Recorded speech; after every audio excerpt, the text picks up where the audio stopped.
नमस्कार, आप देखना शुरू कर चुके हैं कंट्री इनसाइड न्यूज़ का डिजिटल प्लेटफॉर्म। हमारे साथ मौजूद हैं आरजेडी प्रवक्ता एजाज साहब। एजाज साहब, सबसे पहला विषय, राम कृपाल यादव बिहार सरकार में मंत्री हैं, कह रहे हैं कि आरजेडी के जो विधायक हैं वो बीजेपी में शामिल हो जाएंगे, क्या कहिएगा इस पर? उनकी राजनीतिक समझ पर तरस आता है।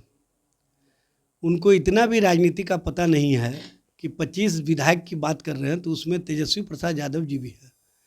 तो क्या तेजस्वी जी भी भारतीय जनता पार्टी के कांटेक्ट में हैं? तो रामकृपाल यादव की फिर आवश्यकता कहाँ भारतीय जनता पार्टी को? भारतीय जनता पार्टी उनको बाहर कर देगी, शायद वो भूल गए। इसीलिए चूँकि भ्रष्टाचार की बात जब सामने आ गई और जब भ्रष्टाचार के मामले कहीं ना कहीं स्पष्ट रूप से दिखने लगे तो उनकी बेचैनी, उनकी घबराहट, उनके बातों से ही स्पष्ट हो जाता है कि वो राजनीतिक रूप से कहीं ना कहीं अपनी समझ से परे हो गए हैं, इसीलिए ऐसी भाषा बोल रहे हैं। लेकिन जैसा राजनीतिक गैलरी में चर्चा है, आपकी पार्टी राष्ट्रीय जनता दल बीजेपी को समर्थन कर सकती है बाहर से, देखिए को बाहर करने के लिए। देखिए गलतफहमी की जो राजनीति लोग करते हैं उनको पता नहीं है कि लालू प्रसाद जी अपनी राजनीति की पहचान भारतीय जनता पार्टी के खिलाफ सामने से खड़े होकर के उसके मुकाबला करने का रहा है। लालू प्रसाद जी अगर समझौता कर लिए होते तो आज वो सबसे बड़े हरिश्चंद्र कहलाते। भ्रष्टाचार के मामलों में उनके ऊपर कोई मामला सामने नहीं रहता। जिस तरह से भ्रष्टाचार के मामले में दूसरे लोगों ने समझौता किया है, ये स्पष्ट रूप से दिखता है।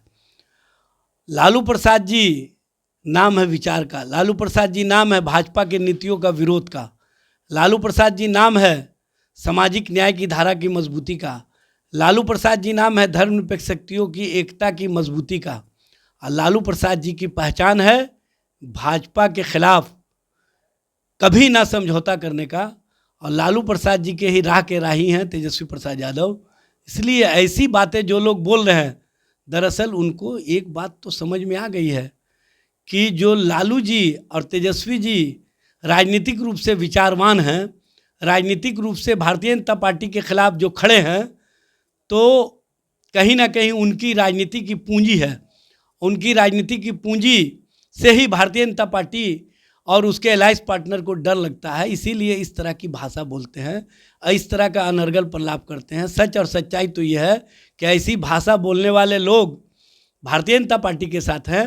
भारतीय जनता पार्टी जब उनको हाशिए पर ले जाने का काम करती है तो वो अपनी राजनीति के बचाव के लिए लालू जी और तेजस्वी जी का नाम लेकर के अपनी राजनीति पहचान को जिंदा रखना चाहते हैं। लेकिन एक चर्चा और है, खरमास के बाद ये तो बीजेपी का एक एंगल था, जो गैलरी में चर्चा है, सरेआम चर्चा है कि बीजेपी को आप लोग समर्थन कर सके। एक चर्चा और चल रही है, खरवास के बाद चाचा और भतीजा एक हो सकते हैं, क्या कहिएगा? देखिए, एक चीज़ जान लीजिए, लालू जी तेजस्वी जी कभी भी अपने विचारों से समझौता नहीं किए हैं और अपने विचारों पर टिके रहे हैं और विचारों के आधार पर उन्होंने सामने से मुकाबला किया है, ये बात समझ लेना चाहिए। देखिए, इसलिए इस तरह की जो बातें कर रहे हैं, दरअसल वो लोग अपनी राजनीति बचाना चाहते हैं, लालू जी का नाम लेकर, तेजस्वी जी का नाम लेकर, क्योंकि भारतीय जनता पार्टी उनकी राजनीति को एलिमिनेट करने पर जो भूजा पार्टी के लोग हैं उनके साथ मिल करके खेल खेलना शुरू कर दिया है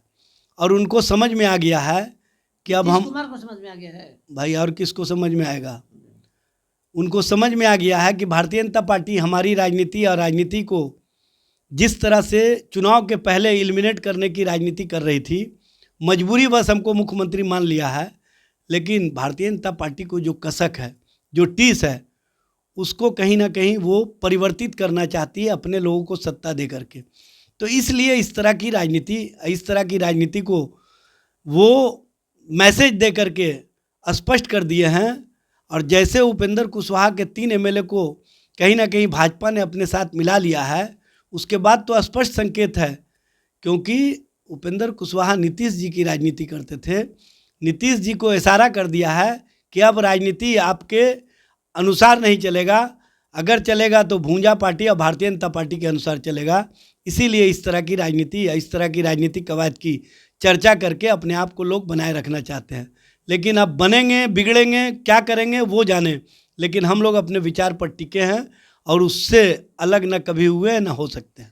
तेजस्वी और निशांत की जोड़ी पर एजाज अहमद पॉलिटिकल में अच्छा खासा अनुभव आपका रहा है, मुहर लगाते हैं क्या? देखिए, सबसे पहले तो तेजस्वी जी संघर्ष से, तेजस्वी जी आम आवाम के योगदान से और आम आवाम के मैंडेट से बिहार में नेता प्रतिपक्ष बने हैं।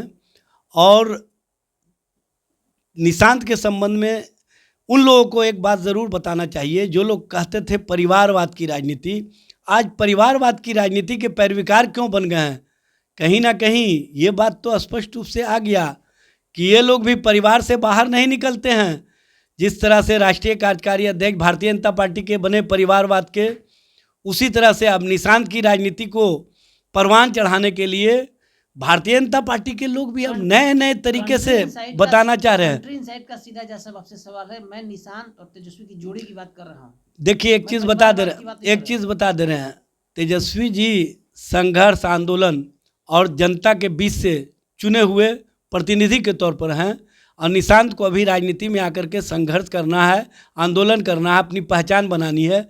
इसलिए तेजस्वी जी से अगर उनको सीख लेना है तो उनके पीछे पीछे चल करके उनको बताना होगा कि राजनीति में संघर्ष और आंदोलन और जो विरासत है वो अलग चीज़ है, और संघर्ष और आंदोलन अलग चीज़ है। खरमास में एजाज अहमद का इशारा है कि तेजस्वी मुख्यमंत्री बने और निशांत डिप्टी सीएम, यही इशारा है क्या? अब देखिए, हम लोग अब सपनों में जीने वाले लोग नहीं हैं, और हम लोग इस सब तरह की राजनीति ना पहले की है ना आगे करेंगे। हम लोग अपने विचारों पर हमेशा खड़े रहे हैं। जो लोग इस तरह की राजनीति करते हैं वो कहीं ना कहीं रास्ता तलाशते रहते हैं, उनको कभी कभी रास्ता मिल भी जाता है, लेकिन बार बार ऐसा रास्ता नहीं मिलने वाला है।